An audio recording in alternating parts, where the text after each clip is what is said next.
What people really want to hear when they come to me for a reading, they want to know and they want to be sure that dead is not dead, and that they can still see them and hear them and be a part of their lives.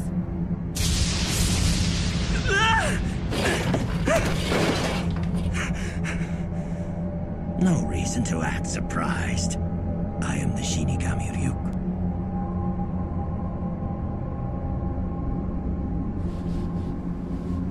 Shinigami. Well, I'm not surprised. In fact, Ryuk, I've been waiting for you. Tell her you're here to fill out a signature card for a new account. Can I help you? Yes, I'm here to fill out a signature card for a new account. And do you know your account number? 926-31043. 926-31043. 31043. Rita Miller. Who? What? Tell her Rita Miller. Rita Miller. Didn't they have you sign a card when you opened the account? Tell her Carl Bruner opened it for you by phone and asked you to come in today. So you see, Carl Bruner, he opened it for me by phone, that account, and now he's asked me to come in today. I see. Yeah. All right. Just sign this card on the bottom line, please.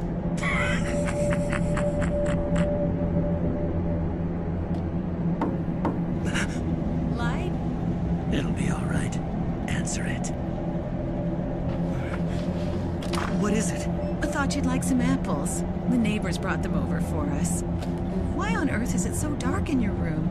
You ruin your eyesight. What's going on? Mom can't see him? You are the only one who's able to see me. And of course, my voice can only be heard by you. What are you doing? What do you think you're doing to me? Hey, look, if you think I come all the way down here for my health, you're out of your mind. Sam's dead, okay? He's dead.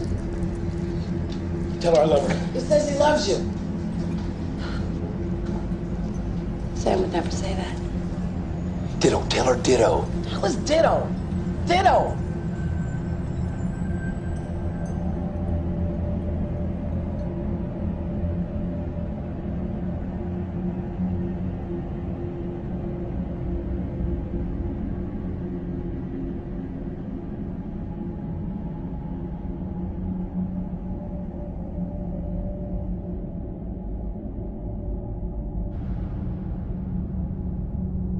Another name I hear too is Mike. Oh, my son. He's showing me his crossing. Something happened in his lungs, and it's as if he's trying to say at the end he couldn't breathe. Who lost this child that is trying to tell me that they're here? I didn't. Oh, I'm so sorry, sweetheart. They're showing me that when she left for that side, she was young. I don't think she was even 5 years old. How old was she? She was 2. She's trying to make sure you understand that it was her time to go. And there was nothing you did, and there was no choice that you made, and you are not responsible, and she does not want you to feel guilty. I've heard of mediums in the past, and I've seen some on TV, but I never believed that it was real.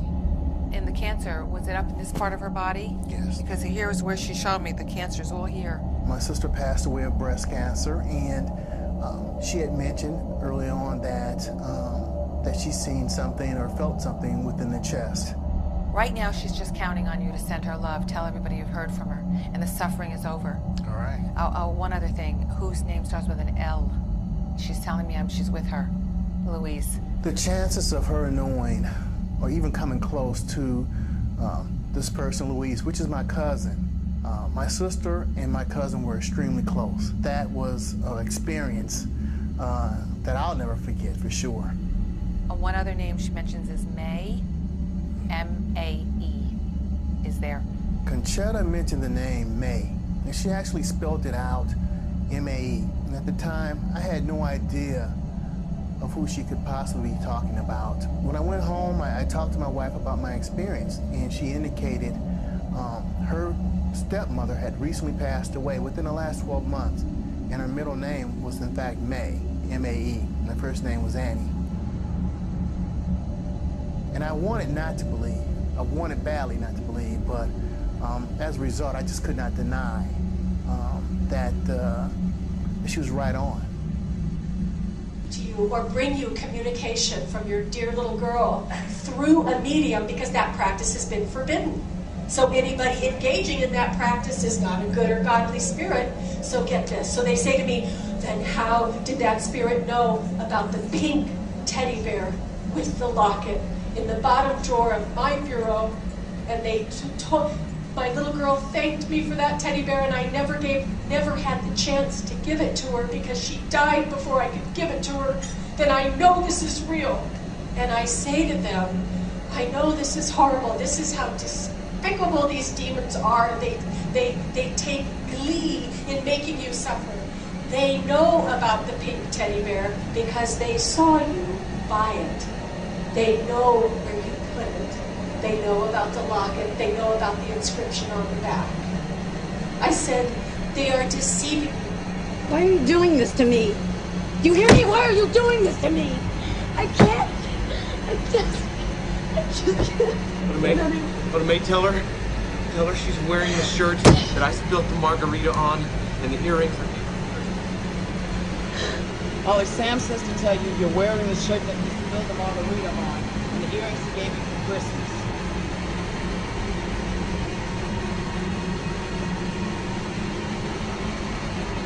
Don't you see I'm not a fake? Not about this.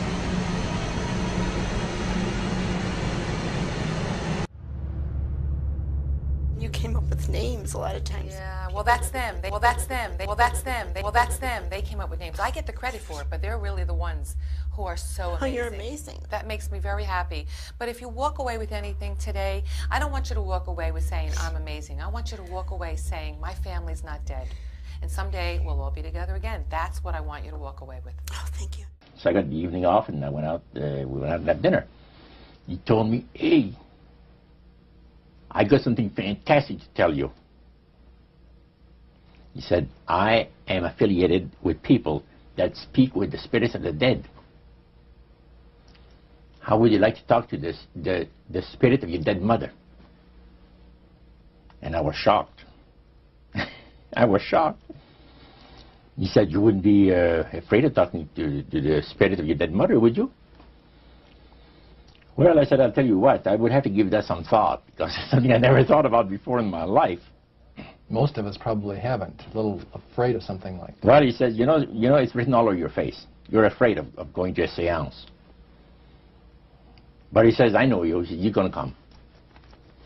And then he started telling me how brave I was. When he says, "You're not the same man. You've changed. You're chicken." That's all I needed to hear. I said, "When do we go to a seance?" Health place? No. Okay. I'm not saying that's where you should work, but you might want to go back to school. Have you thought of that? Yes. I feel you need to go back to school. And who is Catherine or Anne? Who is Catherine? That was a friend of mine. Did she pass away? Yes. At a young age? Yes. Okay, so she didn't grow to be an old person. No. Her spirit is with you. She wants you to know she knows how much you miss her. And you did something recently that reminded you of her. You either found something that she gave you, or you did something recently, saw a picture. What did you do? She's telling me you just did something that reminded you of her. I've been thinking about her sister a lot. She was murdered when she was 14, and we'd all thought that Ted Bundy had done it, and that was the current, that was what everyone thought until they found the real guy, right? Yeah, and he's in prison right now. Right. She wants her family to know she's at peace. See, there is a spirit world, everybody, and you're not going to really know till you get over there, but I promise you there's a spirit world. And I feel that since they found the murderer, she is at peace. And they need to know this. And she's telling me about William. That was the man that killed her. Yeah, she's saying that William will get his. What goes around comes around. William will get his. And it's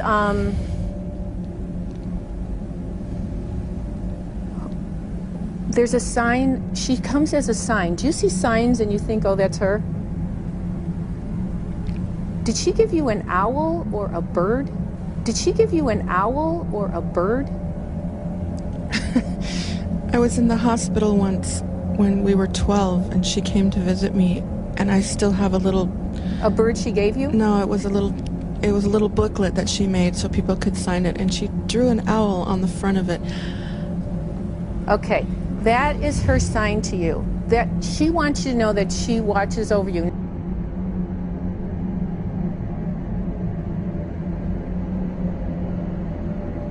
How did that spirit know? Anyway, your friend wants you to know that she's at peace, and I gotta go. So thank you for, I'm sorry I didn't read for other people, but you guys, thank you so much for trusting me. And just know your friend is at peace. Tell her family. What do you think? The spirits know.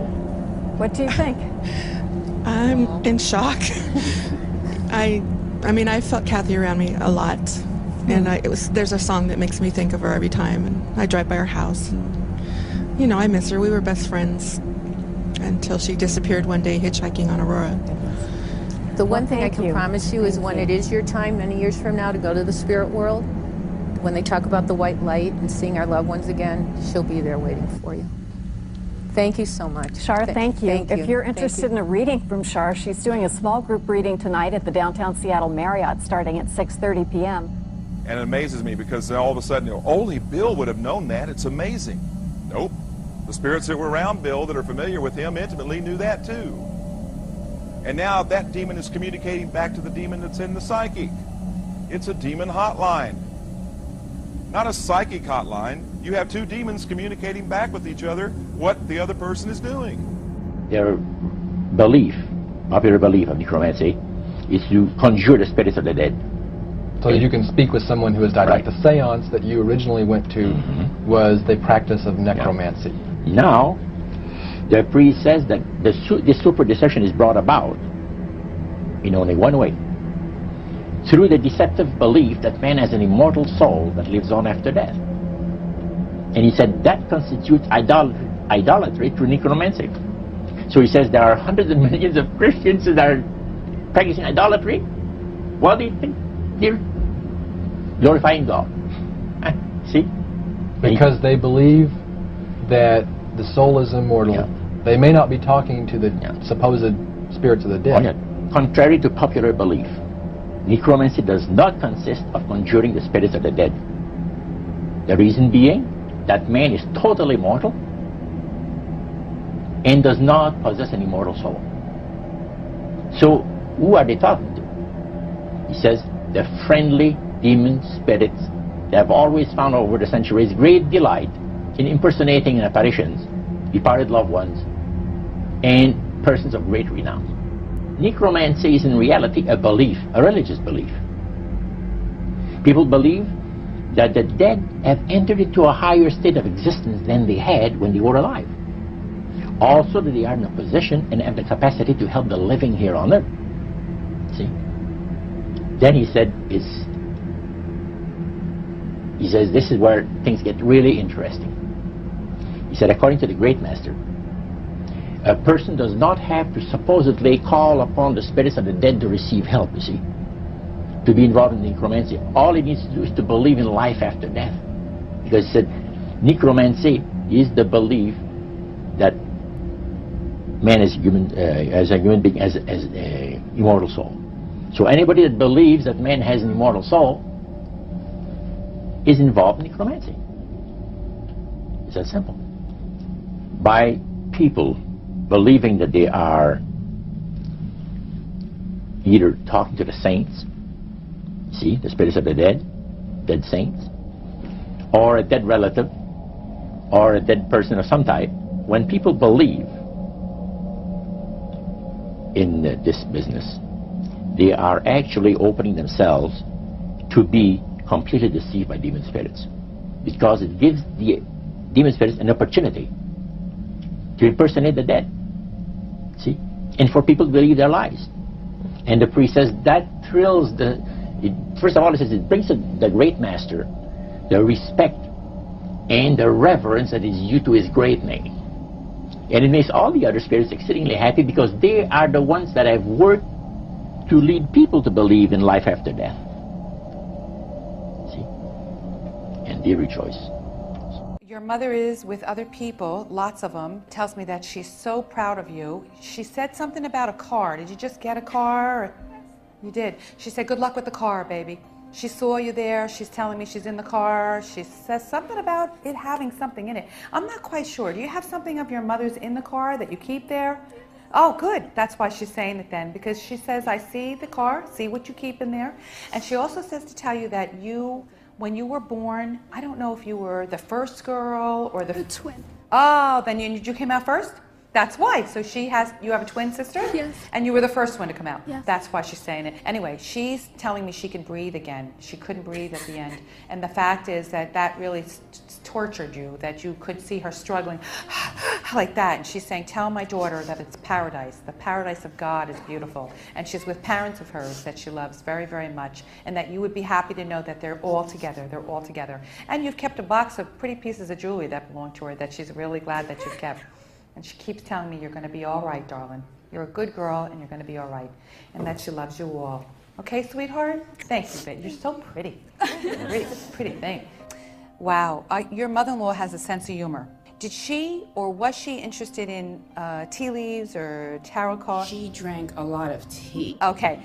I feel like that's what she's showing me. But she's teasing about it. Like it was like, I want to say she was addicted. When she passed, we started cleaning out the closets. We found boxes and boxes of tea bags, Lipton tea.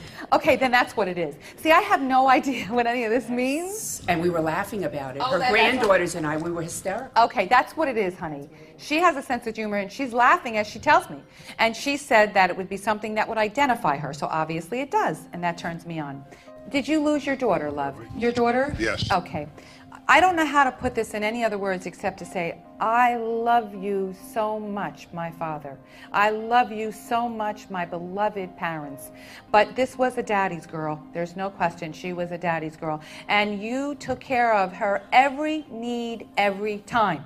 Thank you, she's saying. Thank you. I remember. I remember. You're always asking, do you know how much I love you? Do you know how much I love you? Daddy loves you. She says, Daddy, I know. I know. And she keeps telling me to answer that question for you, because when you're alone, you ask her all the time. She tells me that you just recently moved some photographs around. She saw you moving some photographs. She saw you standing there, and you were standing there lingering, looking at the pictures. It was of great joy to her because she was speaking to you in your subconscious. The two of you are wonderful parents. Please remember that always. There was nothing more you could have done. They want you to know that. She also says that there's something about it looks like a cruise. Are you both going on a cruise, or are you doing something by the boats, or? Yeah, we have a family cruise every 5 years. Okay. And we didn't want to go this year because of the car, and she wants us to go. Oh my God. No, she wants you to go. Please. She knows that. She mentions the cruise. It's very important that I tell you to go. She wants you to know that she's with you. And she's very proud of her friends and her family, all of you. Please says to tell her mother, Mom, there's pieces of jewelry you kept of hers that she knows that you treasure. I feel like when she shows this to me, it's either in your pocketbook or you have something here with you that you brought, and she says it's in there. Tell my mother I know. I saw her put it in there. Do you know what she's talking about? I have her jewelry and something, her cat. In your pocketbook? Yeah. Now, very good. Please tell you no, she knows you put it in there, and you said, if this woman tells me this is in here, I'll believe it. If she doesn't tell me, I won't believe her. So, Mom, I'm supposed to tell you, don't believe me, believe your daughter, because that's more important. Thank you. You're welcome, sir, I assure you. All right, there's somebody trying to tell me something here about a boy that committed suicide. Who is it? Oh, God, they want me not to let you leave. Somebody's telling me something about somebody. They think they committed suicide. It was an accident, and that, or they tell me they're sorry about it. It's real strong, and I'm standing over here. Do you know who it is? My father took his life. Your father took his own life? It's very possible it's him, honey. I'm sorry. That's why I'm standing right here, and they're trying to apologize. Is he in heaven? Oh, yes, he is, darling. Don't worry, sweetheart. That's what it is. He knows you're worried about this. But I know that it's very important that I tell you that he is in the light of God and completely at peace. And that is that. I know you have. That's why he doesn't want you to leave here without me telling you. Okay, sweetheart? So don't worry, Bubby. Okay, all right. All right, baby. You're going to be all right, sweetheart. It's going to be all right. He's really in heaven. Don't worry about a thing. All right? So one Saturday evening, we were in the place. It was the very first time. Very beautiful. Played the medium. Was a lady. She had a gorgeous new home in Montreal. And there were about 20 invited guests there, which I was one of them. And she communicated with the spirits for different people there, and telling them what the spirit said. And then there was one lady that had been talking almost continually before the seance started, and she didn't believe in the dead appearing and all of this and all that, and she said, well, I would have to see my dead sister, she says, to believe it. So while the seance was going, one man said, I would like to talk to my friend that died 6 months ago, but I don't want him to appear. Just want to talk to him, because he says, I don't trust you talking to my friend for me. So the medium says, let me inquire of the spirit. Yeah, the spirit will talk with you. And that big masculine voice was heard in the place. It says, hi, Frank. It's nice of you to ask for me to talk with you. And they had a little chat. And after it was over, Frank says, this is the greatest thing on earth, to be able to talk with the spirits of the dead. Then the medium said, we have a very special surprise tonight for you people. A spirit will manifest itself openly here in a few minutes. And it's like a big gust of wind hit the building. And right through the wall. Now the lights weren't terribly bright, but they were like living room lights. A couple of floor lamps and maybe some of these. And that translucent being seemed to come right out of the wall. How did you feel right at that moment? It's almost like my heart stopped a little bit. Very weird feeling. So it was a lady in a beautiful evening gown, floor length. And she said to Mary, my dear sister, you are so wonderful to have asked for me. And Mary fainted and fell right off her chair on the floor. And a couple of guys jumped up and picked her up, and spirit gone. And that was the beginning of it. That's how you got into it? Yeah, that's the way I got into it. The voice would change, and it would be just like your Uncle Bob, who's been dead 10 years, and you would go, oh, that's my Uncle Bob, and he would speak, give you a message, that kind of thing. To be honest, that scared me. I only went to a few of those, but my mother certainly went to more because she was developing towards becoming a medium. She was going to all the development classes, and she was coming on leaps and bounds. But what started to happen was she could no longer control the spirit guides. They were now choosing when to come through her. She could be, I was with her a few times at the shops, walking along the street, and the spirits would come through her, take control when she didn't want to, and take over. Really, they did it to such an extent where her life was not her own anymore. At this point, she wanted out because there was so many spirit voices. They all wanted to give messages to the neighbours, to passers-by, she just, it was getting to the point where she didn't know her own thoughts anymore because they were always talking through her. So she tried to get help. My mother had psychic experiences really since she was a child and through her teens and adult life, but she tended to ignore it. She wasn't too interested then. Obviously she met my dad and they had me, so it wasn't till in later years she decided to pursue it and develop it further. Really when I was about a pre-teen.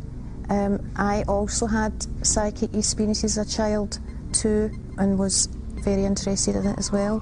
Cousins that were involved in spiritualism. In fact, an uncle was a head of a spiritualist church in Ayrshire. It was a normal childhood most of the time. Really, my dad wasn't interested at all in it, so my mother and I didn't really go into it too deeply. Eventually they divorced, and really then I suppose she just plunged into it in a deeper way. But certainly as a child, there were several psychic experiences, dreams, that kind of a thing that my mother and I had. So throughout my childhood there were a few, but it didn't develop until later childhood.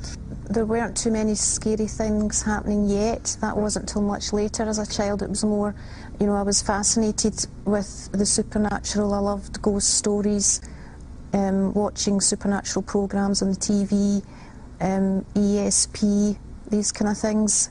It wasn't till later on that the frightening stuff began to happen. By that point we were both really well and truly involved. As a pre-teen, my mother had already joined a spiritualist church, and I joined it too, and we went every week, a couple of times a week. So by then we were already involved in psychic development classes, mediumship training, seances, that kind of thing. We were already involved in seeking mediums for messages from dead relatives, and really developing in it. We were interested in astral projection, astrology, meditation, yoga. You know, we were becoming deeply involved. So when the odd frightening thing happened, I guess we thought, well, it's just a hazard of the job. You're dealing with spirits, you're bound to get a few negative spirits. We didn't really question too deeply straight away. We had communication with spirit guides. Spirit guides tended to be, the way it would be described would be perhaps an Indian chief or some spirit that had just evolved high up in the spirit world, that had come, had chosen us and had come to be our guide, give us advice, develop our psychic abilities, really be with us all of the time. They would also help channel apparent dead relatives. That's what they explained it to us, whether it was our great-gran, our sister, great-uncle, whoever, channel them through and communicate with them. But yeah, sometimes it would be the spirit guides giving her the information, other times it would be the relatives themselves.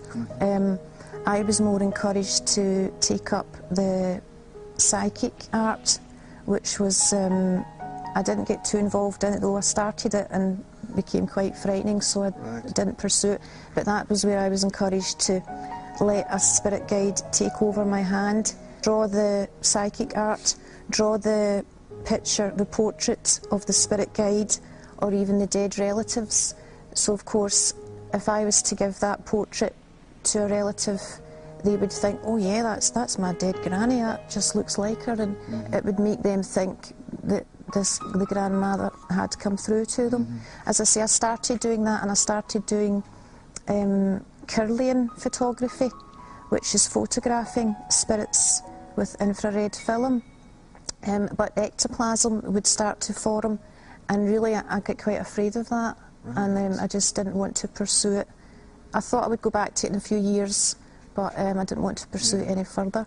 My mother was much more involved than I was. I was a pre-teen, so I was more involved in going out with friends and that kind of thing, but she delved right into it. She would allow spirit guides to take over her hand, and she would write screeds and screeds and pages of so-called sacred writings. A good friend at the time, she was a Catholic girl, and she told me the Bible said you shouldn't do that. And I asked her, well, why? But she didn't really know why. She just said you shouldn't do it. The spiritualists just assumed, well, Christians are kind of narrow-minded. The Bible, you know, they didn't really believe in it. And some Christian spiritualists even said, well, they sometimes spoke to Jesus, that he was just a psychic, he was just a medium, and they sometimes channeled through Jesus, and you know, it was all kind of mixed up. So at that point, I thought the spirit guides were truly who they claimed to be, and the dead relatives were truly who they claimed to be. As I say, if a poltergeist activity did occur, spiritualists would explain that in the sense of, well, sometimes you do get a mischievous spirit that manages to get through and that kind of thing. Hi guys, happy Halloween. We're going to try this again. Didn't work out too well last time. I'm a bit like this. If you didn't see what happened last time, I'll annotatify it up there somewhere. 1, 2, 3.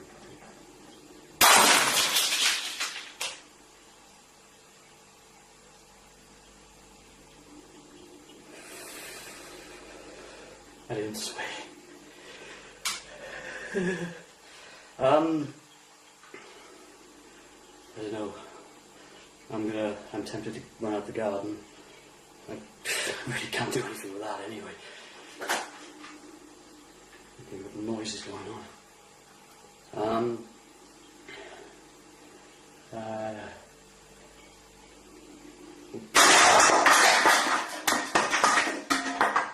Alright, that's pretty much garden time. The power of Christ compels thee.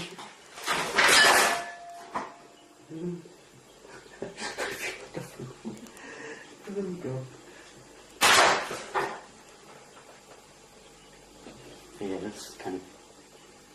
I'm using my Ouija board to protect myself. The power of Christ compels thee. That's terrible. Garden time.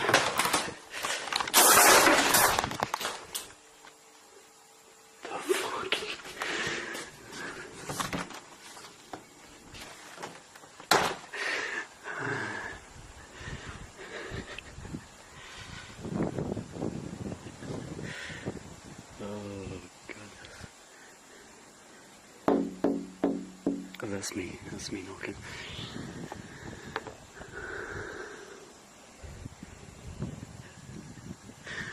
Scared the crap out of me when that glass broke.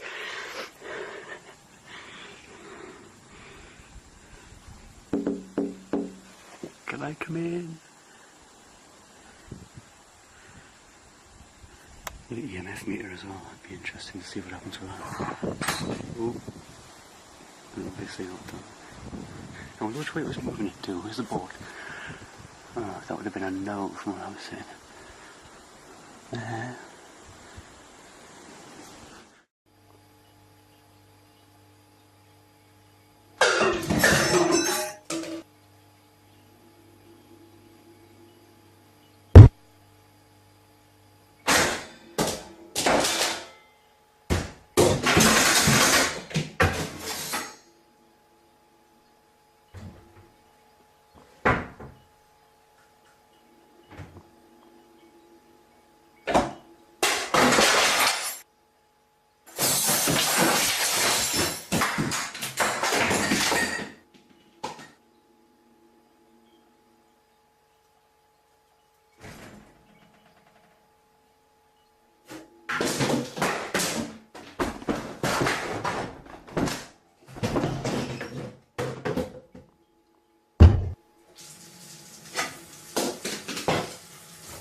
I'll check downstairs.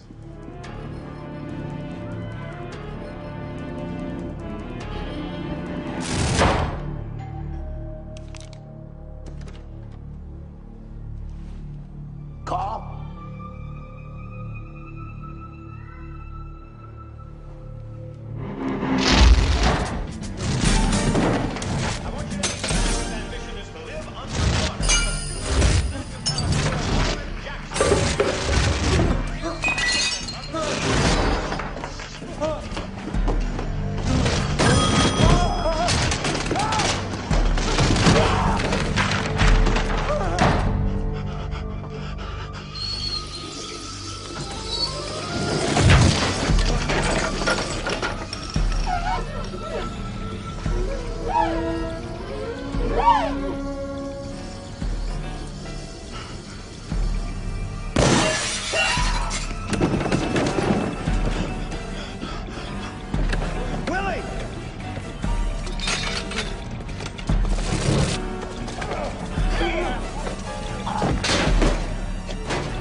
Sunday the 19th of July.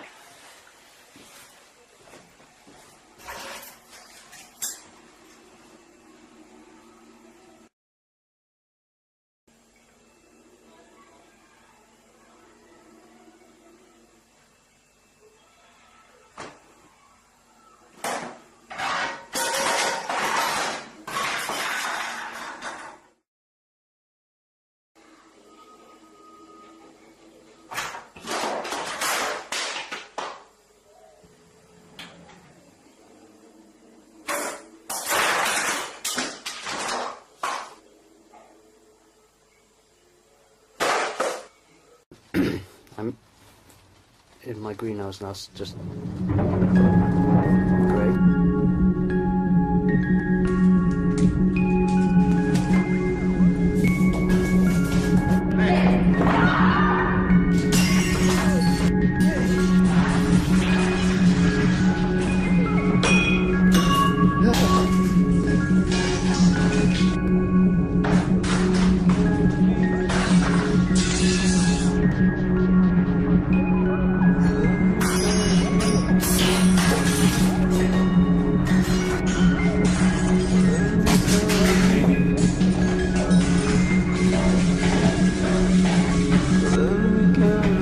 Most mediums and spiritualists and psychics that we knew were lovely, lovely people, genuine people, kind people. I think that's why a lot of them were attracted to that, because they felt they could help others, they could bring comfort to people, guidance, direction, you know, predictions about their future, prophecies, they could help people. Yeah. So it seemed a lovely religion to be in. It seemed, you know, helpful and everything like that. Yeah. There would be psychic premonitions and dreams, even about what would happen on the news next week, that kind of thing, that would all be very accurate and come true.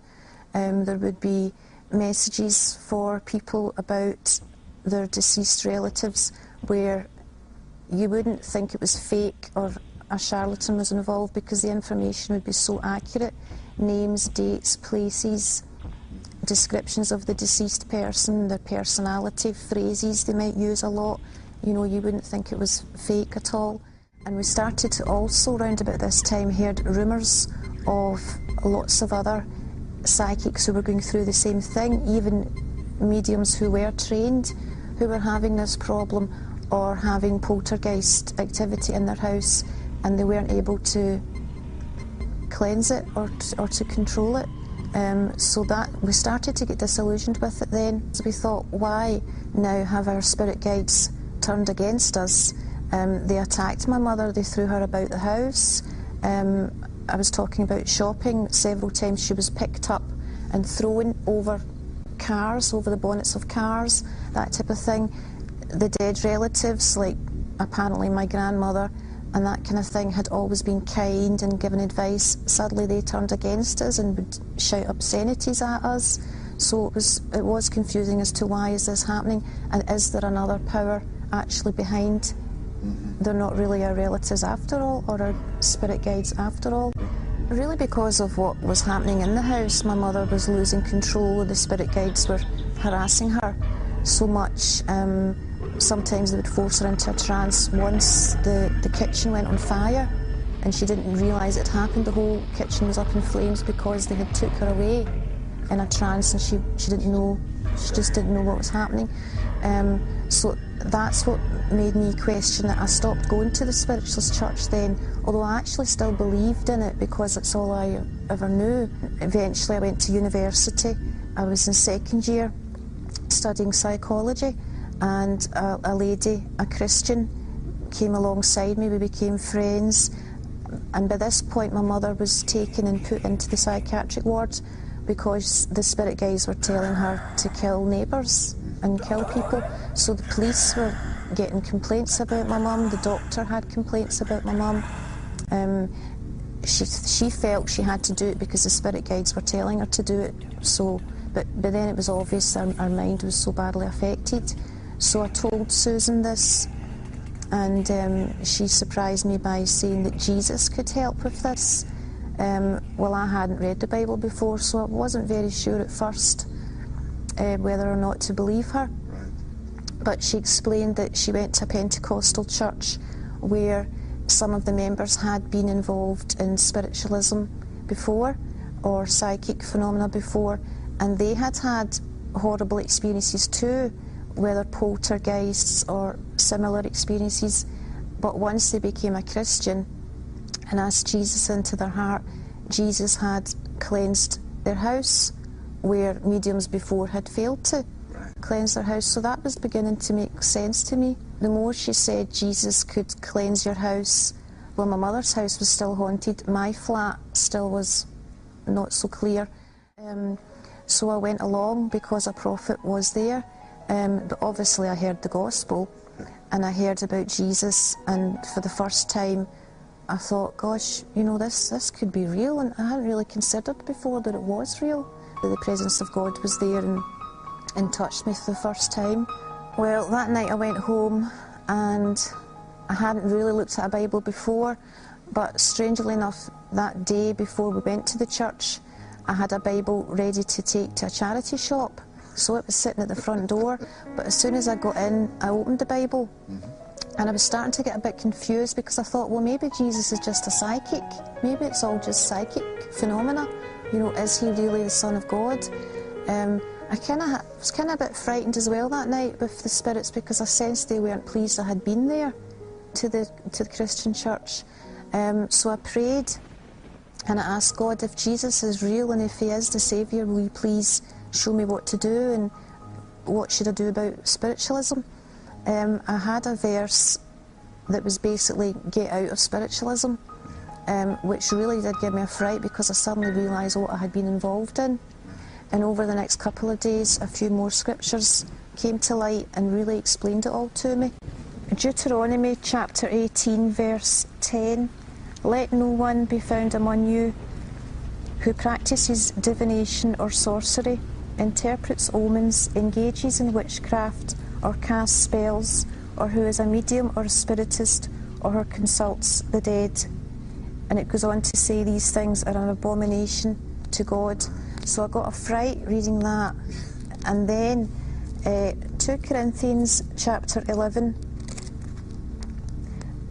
For such men are false prophets, and no wonder, for Satan himself masquerades as an angel of light. It is not surprising then if his servants masquerade as servants of righteousness. And I realised the spirit guides were not benevolent spirits, and the so-called dead relatives were not our dead relatives, because they did turn against us. They became evil, and it made sense. Well, no wonder they suddenly turned against us and attacked us, because spirits can impersonate any person who ever lived. They were masquerading as our relatives and pretending to be them. Just they were imposters, basically. Everything involved in the occult, I burned it or destroyed it in other ways and just repented of it. Obviously needed to ask Christ to forgive me for that, cleanse me for that, have deliverance ministry for it, just have the whole past wiped out. It was easy to throw everything out and destroy everything, because when you suddenly realise these spirits are demons and evil spirits, you don't want anything to do with it. So it was easy to clear everything out, but the thought processes, the memories, the deliverance was more of a process, and that doesn't happen overnight. But with Christ you do walk through that, and he does lead you through that. If anyone has dabbled in these things, you really do need specific prayer for that to be totally set free from it. Absolutely. I think it'd be quite difficult to continue your Christian life without having that all dealt with and totally be set free from it, to really be able to grow and mature as a Christian. Mike Mandel is a Canadian entertainer and lecturer. For many years he was involved in various aspects of the occult, including spirit mediumship. Dozens of entities would speak through him on an ongoing basis. I became involved in what is now known as channeling in the late 1960s.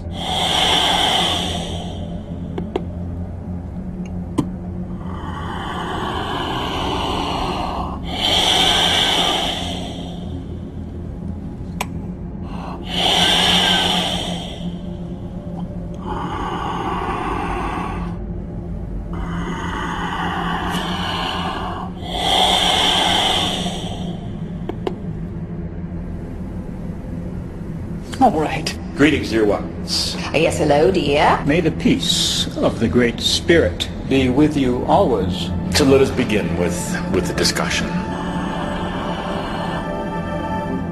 It was a spontaneous experience. We had been trying astral travel and a group of other techniques to let our spirits leave our bodies, to develop clairvoyant abilities, and so on. And when I say we, I mean a small group of us that had polarized together around an occult worldview. By trying these different techniques, I inadvertently opened myself up, and various entities began speaking through me.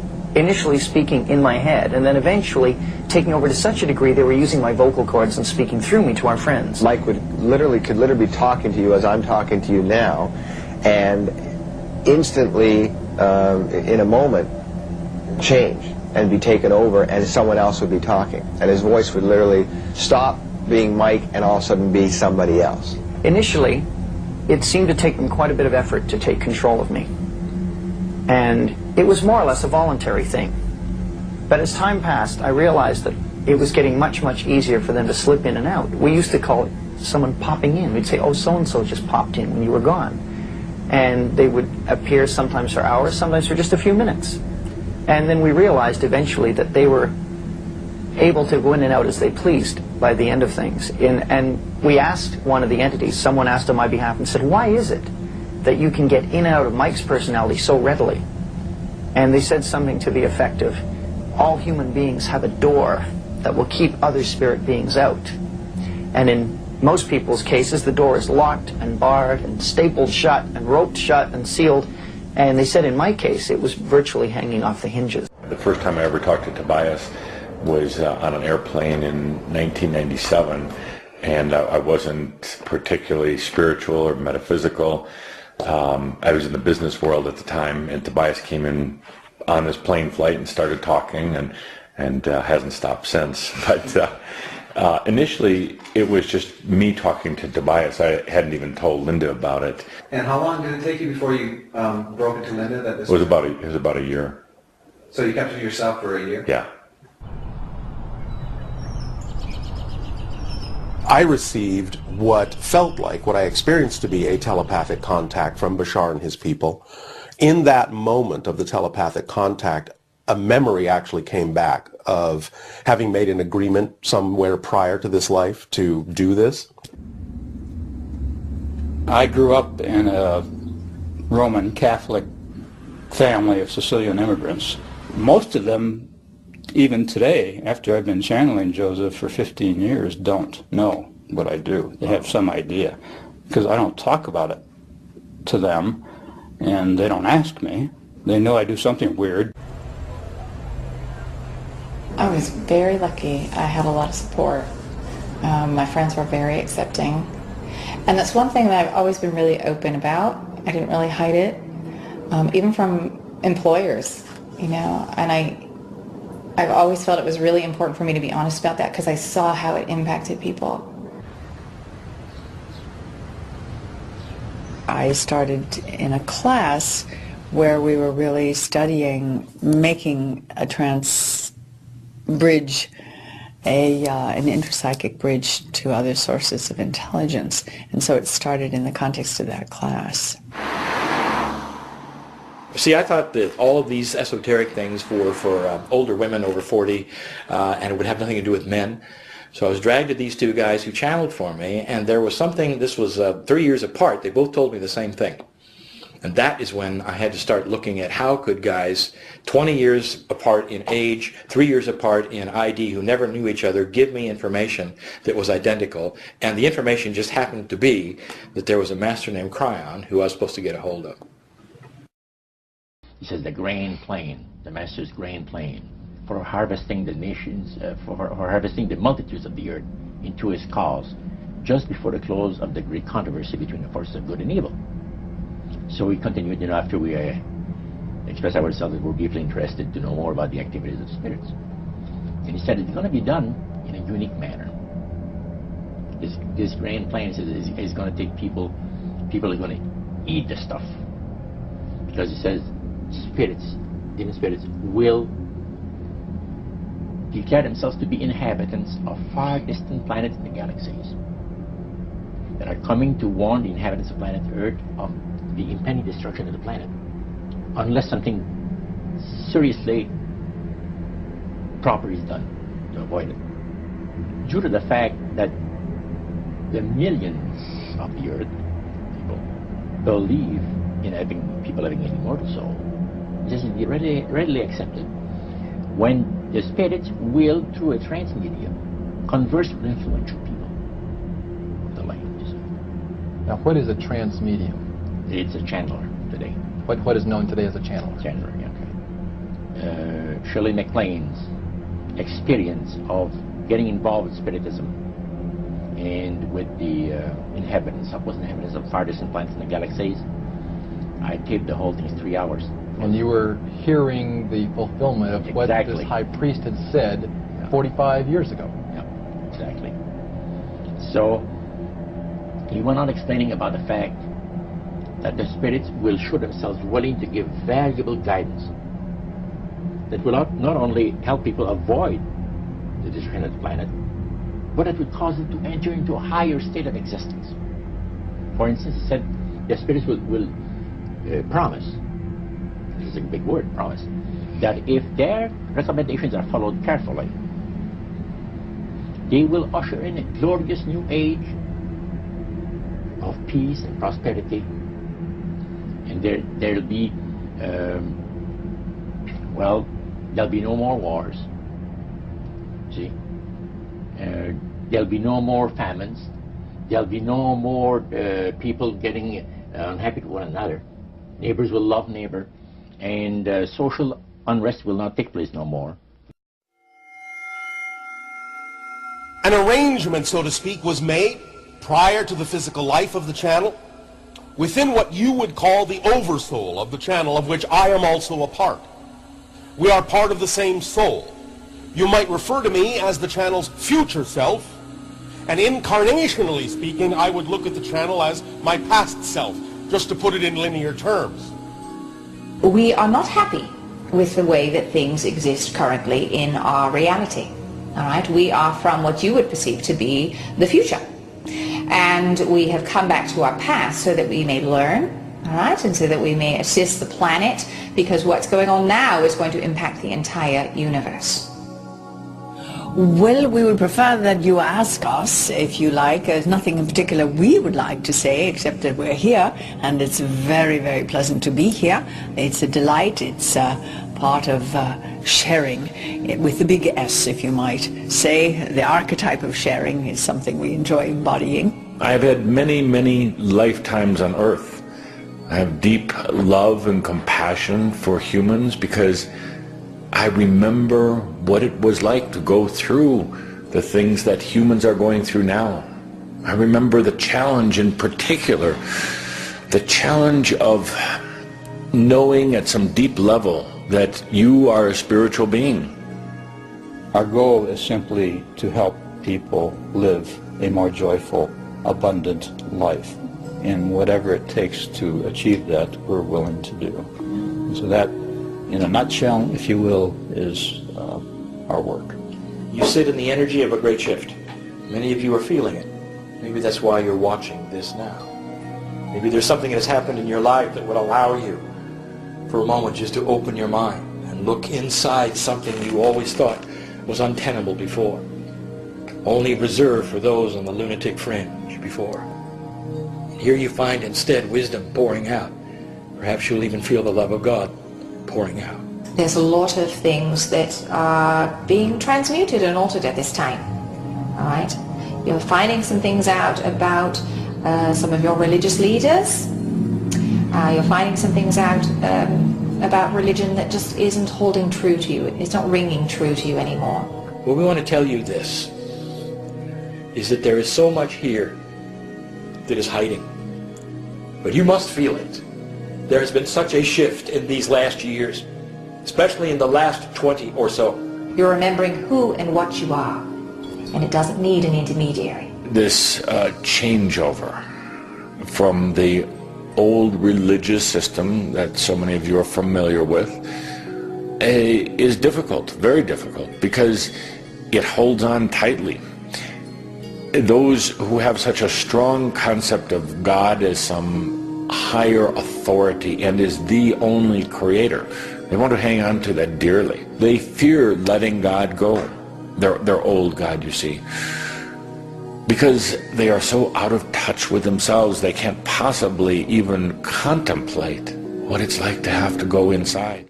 They claimed to be distinctive entities. In other words, if they had a name, they would say their name. If they had a purpose or a distinctive, they would tell you that in many cases.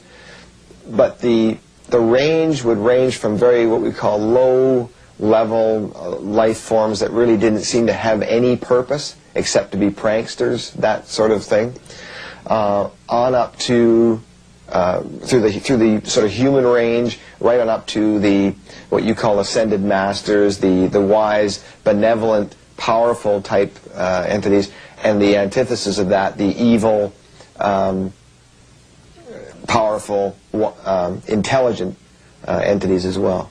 They claim to be ascended masters, highly advanced spirit beings even on other planets, people on various astral planes who had reincarnated and then gone on to perfection, Tibetan Buddhists, people from the past. I mean, there was an entire realm of things that they called themselves. However, the common thread was they were all spiritually pure and were contacting our little group specifically to help us evolve spiritually.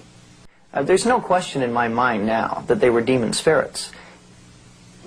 Warder often witnessed strange occurrences. He feared the darker controlling entities, one of whom regularly threatened him with knives. Still, he was fascinated by the spirit's powers.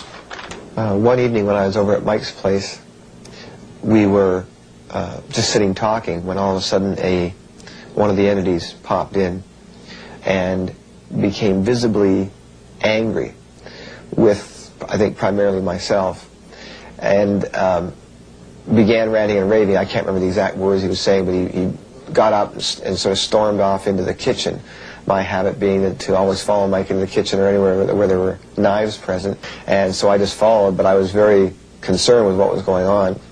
As I got to the doorway of the kitchen, Mike, quote, Mike was standing and had picked up 2 Coke bottles off the counter, 2 26-ounce Coke bottles, and held them both out in front of him and crushed them simultaneously, one in each hand. Then, unfortunately, Mike, the entity left, and Mike was not able to come back right away. And in that delay time, Mike fell forward into the broken glass, cutting his, I don't know if his hands were cut at that moment or when he actually crushed the bottles, but they were cut fairly badly. He was obviously in shock when he came back. I got him up, moved him to the couch in the living room, and again he was taken over, this time by another entity which seemed much gentler and more benevolent, and held out his hands in a very almost pathetic sort of way and said, "Do the wounds on my hands seem familiar to you?" And now we had an entity who was claiming to be or imitating Christ. Then I would have believed entirely that they were higher beings, a higher spiritual order of beings. I wouldn't have believed in demons. I didn't think they existed. I thought they were an invention of the Christian church. In retrospect now, I can see back with horrible clarity that they were malevolent, created, demonic spirits intent on our destruction. In my own case, I recall that some of the entities we had to deal with were overtly violent, almost psychotic. And the others were pure and altruistic, and all they wanted to do was help us, and they would warn us about things that the nasty entities were doing, and they would give us teaching and methods of developing ourselves and so on. In retrospect, I'd like to say that all the entities were equally evil. It was the clever way it was presented by showing this group as overtly evil that made us more ready to accept these guys as the good guys. In reality, they were all in it together. In evaluating the situation, the reason they appeared to be good or evil was to create a contrast and also to create further deception. You know, it was obviously that the whole thing was an incredible deception, but it would have had no credibility if it was obvious as a deception. Obviously what spirits do is warp people's perception of what reality is about. And I think one of the difficult things is that you are really dealing with people who are being duped, is the best word I could say, and in that handing over of themselves to this power, in that handing over, they're going to see that as good stuff and not see that they are moving towards some very destructive things for themselves and for others. Spirit channelers and mediums from all walks of life claim contact with the spirit realm. The purpose of this contact, supposedly, is to teach mankind to achieve a higher state of consciousness through the knowledge they present. A classic example is J.Z. Knight, a highly successful spirit channeler who channels a spirit calling itself Ramtha. Ramtha's School of Enlightenment claims to reach some 60 cities in 26 countries around the world. In this interview, shot in 1998, Knight explains how she came in contact with her guiding spirit. This was like an angel in my kitchen. You don't have time to react. You don't have time to rationalize this in your life. This is happening in your little kitchen. I just blurted out, "You're so beautiful. Who are you?" And he smiled. This beautiful smile lit up the whole room, and he said, "I am Ramtha the Enlightened One, and I've come to help you over the ditch." And I looked back up at him, and he said, "Beloved daughter," he said, "I have come to make you a light to the world." Equipped with a bad British accent, something that seems common among channelers, Knight gives herself over to the spirit of Ramtha. I am Ramtha the Enlightened One. I am 35,362 1 and 37 seconds years old. I was born in that which is termed a great and marvelous place called Muria, and my destiny here is to teach you that which you desire to know, and to let you know that every word that I say I will manifest for you in your life. Incredibly, throughout the interview, Ramtha and Knight repeat the central themes of the New Age movement over and over, insisting that there is no death and that man himself is a god, his only task being to realize his self-empowerment. So I must become the teacher. I must plant in your mind outrageous concepts. Here, Knight denies that Ramtha is a demon, but believes he was a man who has achieved divine status due to knowledge and experience. He's not a devil. He's not a demon. He's not a guru. He's a god. I am a teacher and a god. I'm a god because I experienced all of these things. And I am a teacher, not of truth, but of philosophy. Ramtha insists that his teaching is simple, to get people to realize the great intelligence within themselves, and that they can do no wrong. It's really simple. First you have to acknowledge that you are the great intelligence and it lives in you.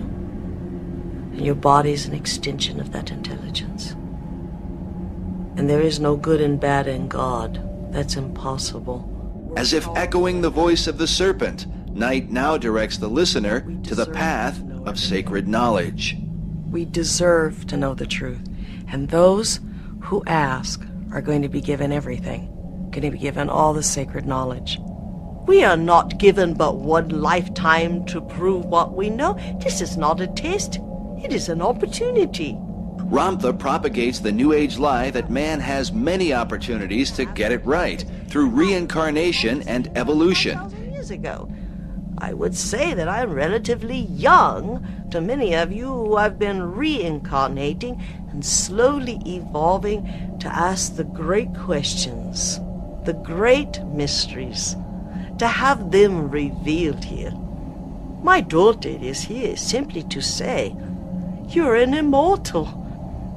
You are wearing this body as if you wore a garment of silk or a garment of roughly hewn wool.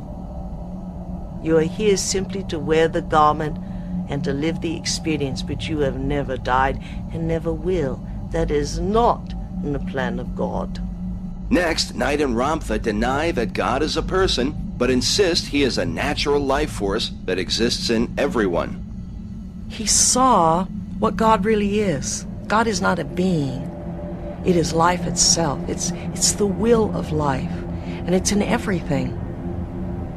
You want to help people, and you have to live your light, and you have to be proud that you accept if God lives, He is in me.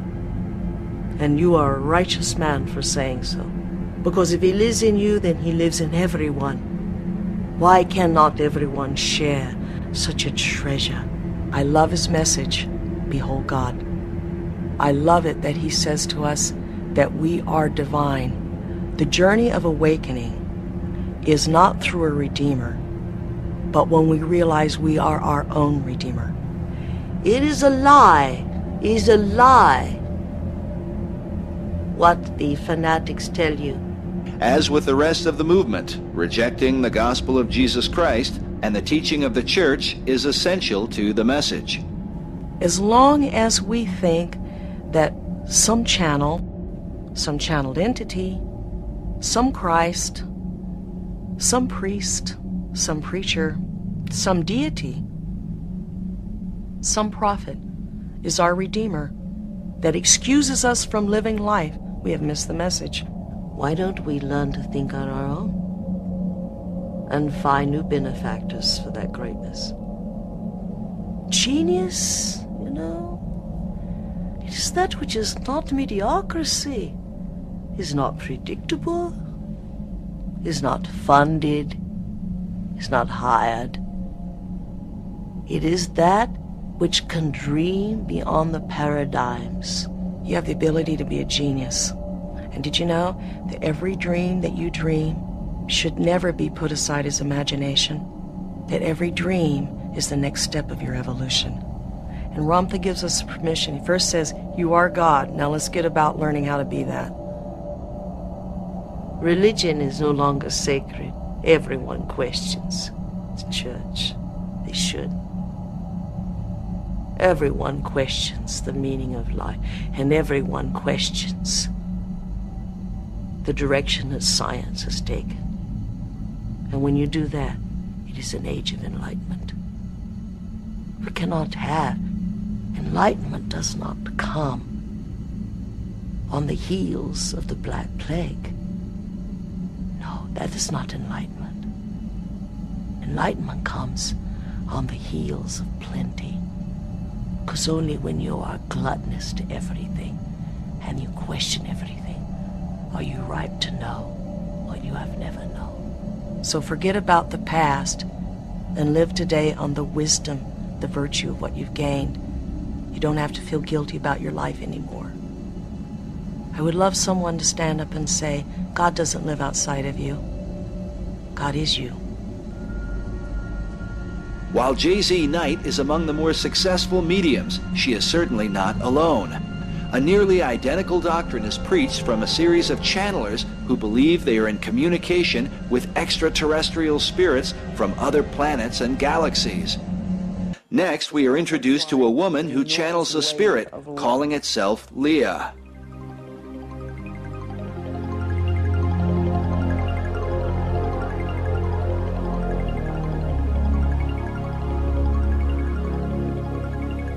Hello, Philip. How are you today? Very good, Leah. How are you? Very fine, thank you. So, what is it that you wanted to know? Where are you from? I'm from Venus. I don't think anybody's going to believe that you or anybody else could be from Venus. Could you explain to us how you could be when everybody knows it's uninhabitable? They think it's uninhabitable because it is not inhabitable by physical life forms. We have bodies of light. While Leah rambles on with fantastical ideas, she soon compels the audience toward global unity, a message found throughout the New Age movement. And what occurs here on this planet will affect the rest of the universe. Can you, with all of your different ideas, all of your different races, come together as one planet and one people? We have dedicated millennia upon millennia to this idea. The earlier experiments with Pan and Lemuria and Atlantis were not successful. But this one will be. Now the interviewer asks the woman to exchange spirits and to channel another spirit that calls itself the Tibetan. Tibet is an often referred to hotspot for New Age empowerment. Hitler's Nazi occultists went to Tibet thinking to find their ancient Aryan ancestors. Listen carefully to the Tibetan's message as he refers to the great I Am, the name God reveals in the Bible to describe himself. I am the Tibetan, and I have come during this time continuum to discuss with you the idea of the only question in the universe. And that question is, what is? And the answer is, I am. For all things that are created, that were created, that shall be created, fall under the question, what is? And you, each and every one of you, are that answer, and that answer is I am. I am is also the name of the creator of this universe. That is all. I relinquish control to the entity, Leah. As the entity Leah returns, she confirms the You Are God message and refers to the new race that will arise through the New Age movement. Most New Agers today do not realize that this new race is identical to the master race prophesied by Adolf Hitler, a race of so-called supermen who will be their own gods, having rejected the one true God of the Bible. This new age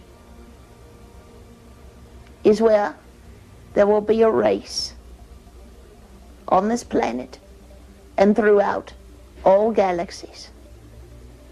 And the name of that race will be peace. It's been wonderful spending some time with you. As you take this little piece of information with you, know that you are never alone. You are all connected to the creative source of this universe. And nothing can stop that flow except your denial that you are God. We thank you. Good day. This man channels a spirit calling itself Bashar, who seems to hold his audience spellbound as he tells them they are equal to the creator of the universe. That you are all made in the image of the infinite creator, and what that means is you are all infinite creators. We thank you. Jack Purcell has become one of the more popular channels, possessed by a spirit named Lazarus. All right, fine. Well, indeed, a pleasure to be talking with you, and, well, shall we begin where you'd like to begin? Lazarus tells the listener that God is already within man, and that if man wants to find God, he needs only to find himself. Now, the problem here is people look out there, yes? They're looking all over the place, as though God was somehow outside of them. It's within. Every spiritual reference, be it fundamental or be it avant-garde, speaks of that spirit within, and it would suggest here that it's there. And therefore, your task in this physical lifetime really isn't to find God, because God's everywhere. God is all that is everything. It's all over the place. Your task in any physical incarnation is to find yourself. Jane Roberts was a New Age pioneer who channeled a spirit known as Seth. Roberts sold more than 1 million copies of her books and inspired many. In this vocal recording, we hear her channel the spirit of Seth. I've said this many times. I say it 1,000,000 times. Here in this class and in my books. You form your reality. Then what is the you that forms this spectacular reality that you know? When will you be willing to admit the greatness that is within each of you and not cower? And not say in this realm of reality it is not possible, but encounter the greatness within yourselves. Clearly the main message that Seth is trying to say is that people are gods in training.